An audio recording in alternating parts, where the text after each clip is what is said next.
Welcome to Wines We Drink, a podcast for wine lovers and learners. I'm Charlotte Norsworthy Varnum, and together with my counterpart Keith Herndon, we'll be exploring a new wine each week. Keith is a lover of wine, and I'm a learner of wine, and we hope you'll sip along with us.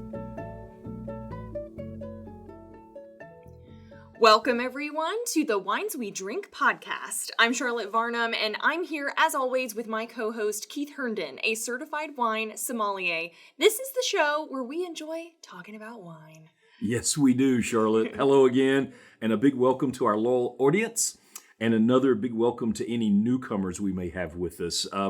I get to tell you about a wine today that was a major hit with those tending a special wine tasting that I hosted last year at a conference in San Diego. It got such an overwhelmingly positive response that I knew immediately, Charlotte, that it was going to make its way into season 6. You know, there's nothing like getting that live positive feedback at a major tasting event to put this wine through the ultimate scrutiny. That is a great endorsement for our selection today. And while I wasn't at that California event, I did get the chance to experience it live when you recreated the tasting at our local wine bar, a favorite of ours, the Tapped Athens Wine Tasting Market. And I can attest, everyone, that the reaction to our selection today was also incredibly positive. Yes, Todd and Angela Hurt, the proprietors of Tapped Athens, were gracious in allowing me to recreate that tasting locally, and you're correct. The response was excellent. I mean, Todd and Angela sold quite a few bottles of today's selection after that tasting event. Well, I think that is quite the tease for today's wine. Let's get into talking about it a little bit more, and then I'll shift into Chef Charlotte mode a little bit later. I'll present some cheese and some food pairings that are going to work really well with today's wine. Well, yes, no more surprise, no more secrets here. We are opening a 2022 Merlot from the heart of Napa Valley that its maker hopes will get you to see this varietal in a whole new light, and more about her in a moment. You know, that's so fantastic. You know, you and I both love a good Merlot, but we haven't featured this varietal on the show since all the way back to our very first season. I know it's hard to believe. You know, there's so many wines to choose from out there, right? But given how much we like this varietal, I can't believe we haven't featured it since season 1. It's certainly not an indictment against Merlot, right? Right. If you would like to go all the way back to that first season and listen to our Merlot episode from then, I think if my memory serves, it's episode 9. Mm-hmm. Later in the season, just like this one, actually. Right, episode absolutely. 9. We're at episode 9. You're going to find that along with all of our other episodes from this season and previous seasons on most of the major podcast platforms, including Apple Podcast and Spotify. We also have a complete guide to our seasons and episodes at wineswedrink.com. You mentioned the winemaker of today's wine said she wants this wine to have us see this varietal in a new light. So elaborate on that. Well, of course. Our Merlot is from the Molo label, and it's crafted by Jenny Wagner, who is the daughter of Camus founder Chuck Wagner. So we're talking about one of the royal families of Napa, right? Wow, I guess we are.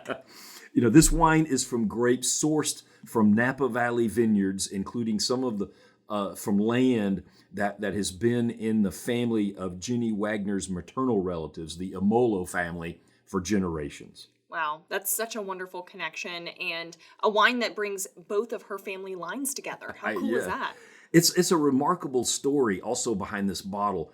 Most of the grapes are specifically from Napa's Oak Knoll district, and that's known for its light, gravelly soil, which Merlot just likes a lot. And I like Merlot, right? So I want to go back to her philosophy about this varietal before we open our bottle today. What did she say about Merlot specifically? Well, at one point, Jenny Wagner was asked directly, "Why do you love Merlot?" And here is the answer that she's posted out on the website. Quote, "When a Merlot is good, it's really good. Rich, round, earthy, and expressive with right fruit character. It can also have soft tannins that leave a gritty texture on the palate. My goal is to create a luxurious, dark, and balanced wine. And nothing makes me happier when people tell me that Amolo helped them see Merlot in a new light," end quote. Wow. Again, another dose of some wine poetry there. I love some of the words that she was using to describe when a Merlot is good. And you've heard it directly there from the winemaker. Luxurious, dark, and balanced wine. Man, that's inviting. So let's drink this bottle and enjoy it once again. Yes, it's time. I've had it in the decanter for about 30 minutes, which allows the aromas and the tannins in this bottle to open fully.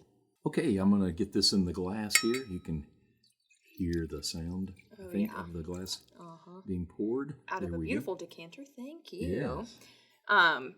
One thing I'll note immediately, you can see it in the decanter, but especially as you're pouring it, you get a more true sense for the color.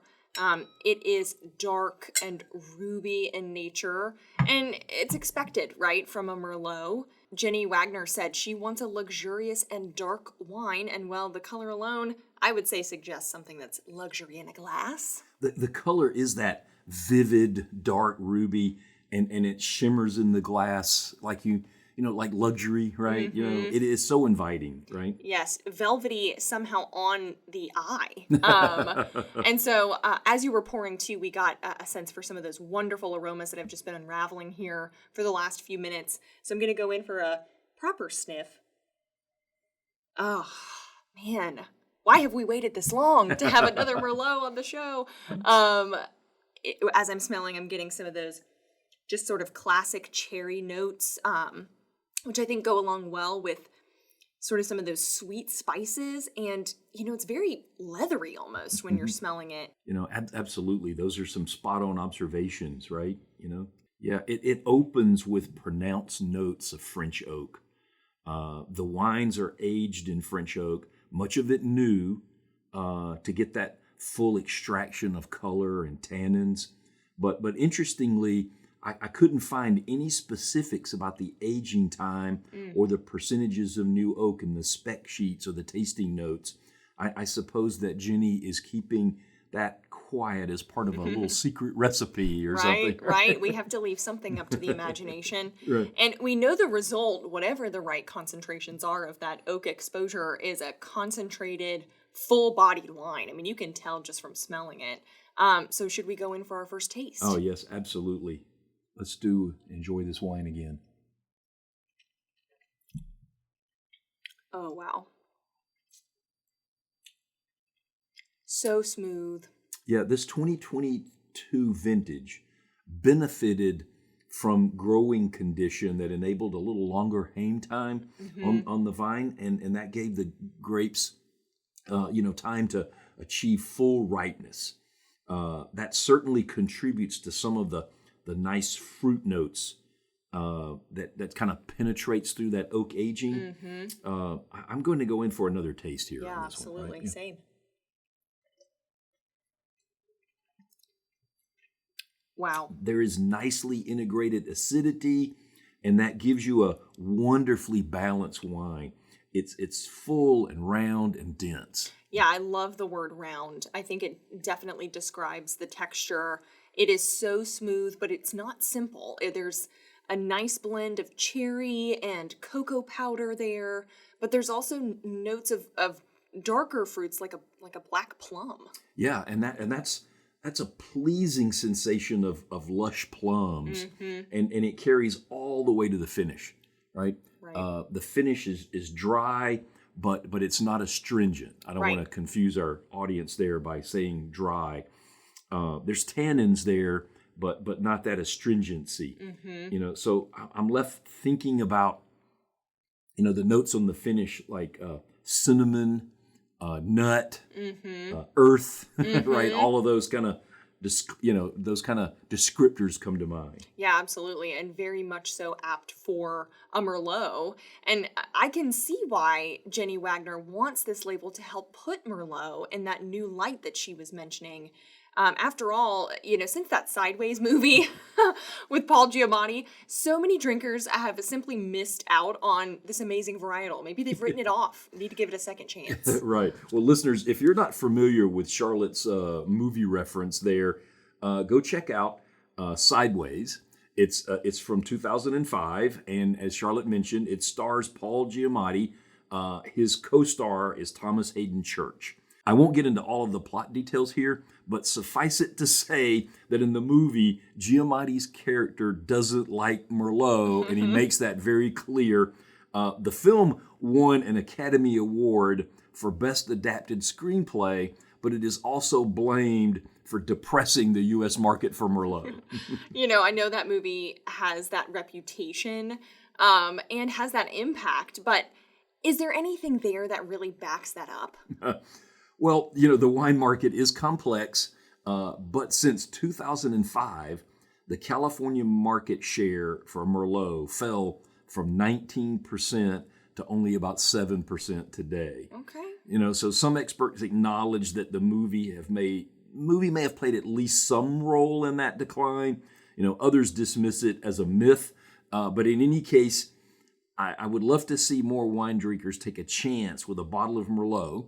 And if you find yourself in a bottle shop with a Merlot on the shelf, you don't have to hesitate at all. Buy it. Yeah, absolutely. Let's bring Merlot back in vogue, okay?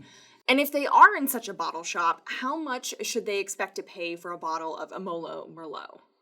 Well, this is such a fantastic value wine. The Vivino app has its national average price listed at $37, but also calls it a terrific value for the money and adds that a similar wine usually costs 51% more. Wow, okay. And the Vivino scores for this wine are excellent, aren't they? Yeah. And they're actually higher now at the time of our recording than they were when I featured this wine at that California tasting. So people are discovering it and liking it, right? The Vivino app rates it at 4.2 out of 5 stars, which places it among their top 2% of wines in the world, and wine.com has it at 4.5 out of 5 stars. Maybe your tasting is outweighing the Merlot hate from the Giamatti movie if we saw the positive uptick in those reviews, right? It's an excellent wine and one that is well received, well priced, as an exceptional value. I mean, I think we've done our job here today. At least you have. Well, we certainly like to sniff out these value propositions, right? Absolutely. We're not just looking for the best under $20 or the best under $30. Rather than a specific price point, I like to find those value propositions that present a wine, performing well above its price point, right? So this one fits the bill. $37, not cheap, but if you were going to pay more than half of that again, this comes in at a really nice price point.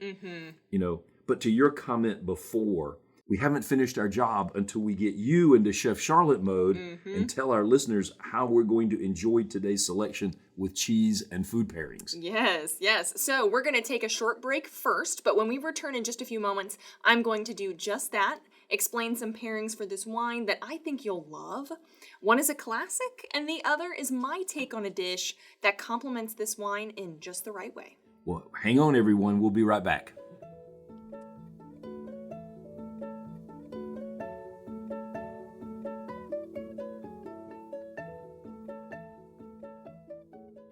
Hello again, everyone. You have joined the Wines We Drink podcast, and we're back from our break in this 9th episode in season 6. We're so grateful to have such a loyal audience, and we're going to reward you today with another segment of our show dedicated to my co-host. Right? This is when she becomes Chef Charlotte and presents us with cheese and food paired to complement our wine selection.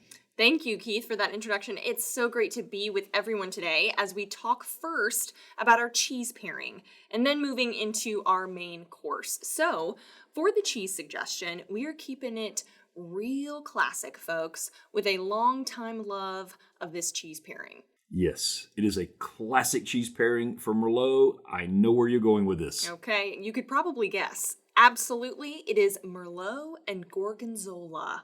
Okay, they are considered a classic pairing because they achieve a power couple balance, if you will, where neither overpowers the other. So blue cheeses like Gorgonzola are traditionally paired with sweet dessert wines, such as port, but Merlot's specific fruit characteristics make it one of the few dry reds that can successfully stand up to Gorgonzola's bold profile. And stand up it does, right? what are some of the factors that make this power couple, as you described it, work so well? Yeah, it mostly has to do with what I like to call texture alignment. So Merlot is prized for its plush, velvety, and silky texture. This smooth mouthfeel, as we know we're getting from this wine today, mirrors the intense creaminess of Gorgonzola, creating a harmonious sensory experience that we want to find when making our cheese and wine pairing selections. Okay, so that's a great description. Let's try this combination. Let's do it. So there's some bites of Gorgonzola on a plate. Let's have a couple of bites and some sips and see what I mean. Well,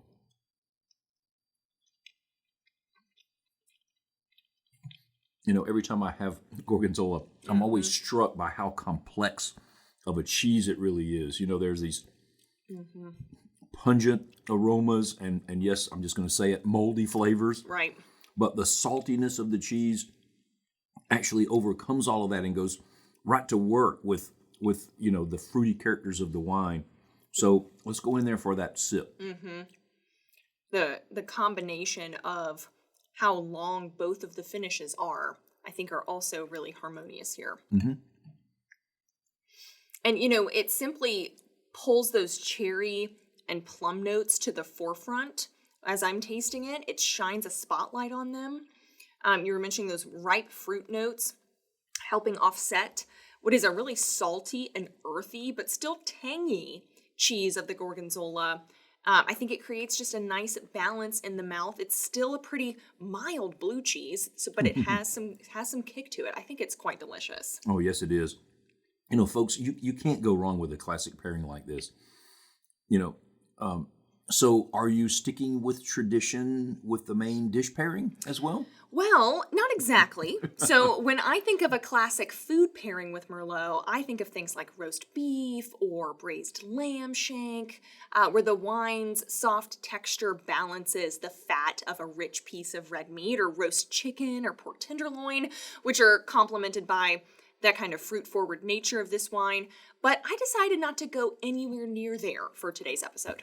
Okay, so I'm still enjoying this cheese here. Right. But where are we going with the actual food pairing? So where we're going to lean into next is leaning into the savory components of this wine selection and matching those earthy notes from today's sips with a creamy mushroom risotto. Oh, wow. Leaning into savory, right? I can get on board with that. Let's get some of your mushroom risotto on my plate here. Yep. And then we can talk more about this approach, right? Absolutely. Okay, so let's clear the cheese tray away here. And yes, help yourself here. Right, and bringing over the mushroom risotto. Wow, this looks fantastic. Absolutely. Please dig in. Yes.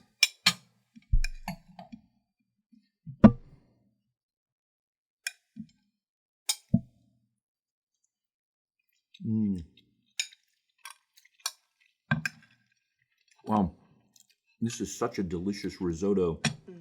Okay, still have my mouth full here.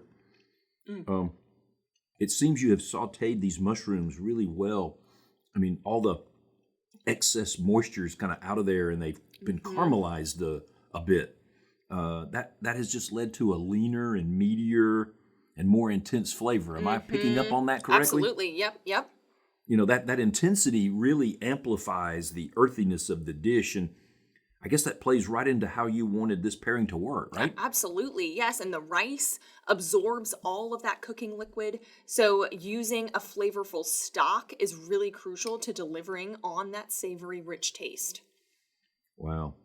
Well, this savory to savory approach is excellent. It's working for me. Let's have another bite and sip. Absolutely. Thank you. I'll join you. Earlier we were talking about flavor notes such as cocoa powder and cinnamon and nuts. All these flavors enhance the savory, meaty nature of the mushrooms rather than fighting them. Right?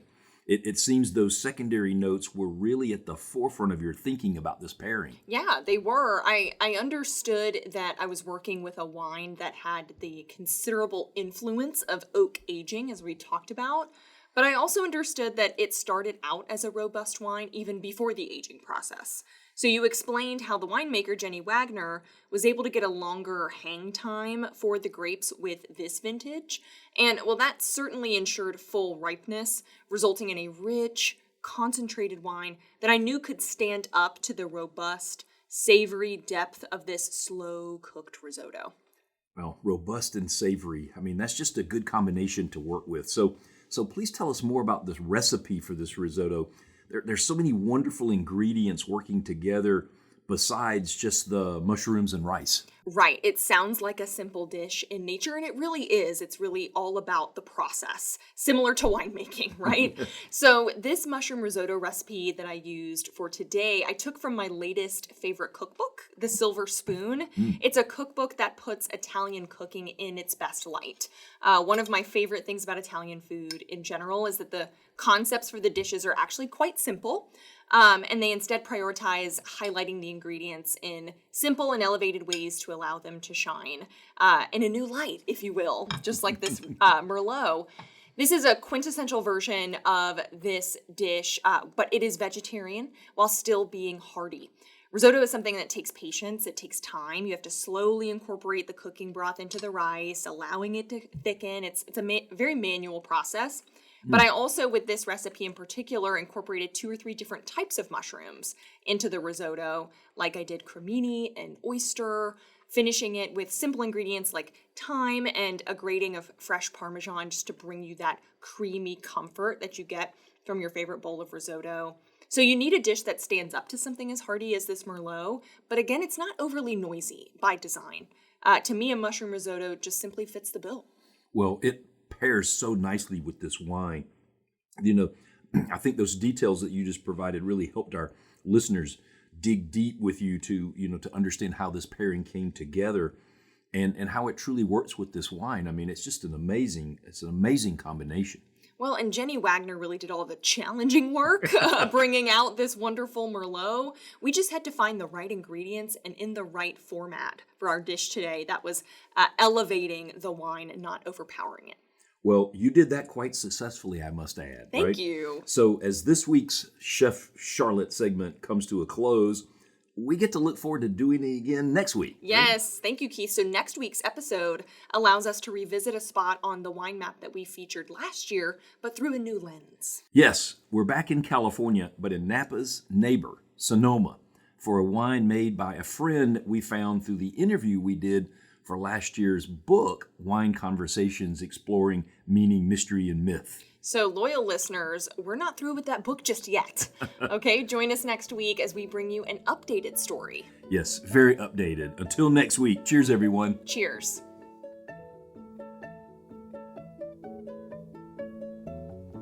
Thanks for listening to Wines We Drink. Listen to our other episodes anywhere you get your podcasts, and be sure to follow us on Instagram at The Wines We Drink, and check out our episode guides at wineswedrink.com. Cheers.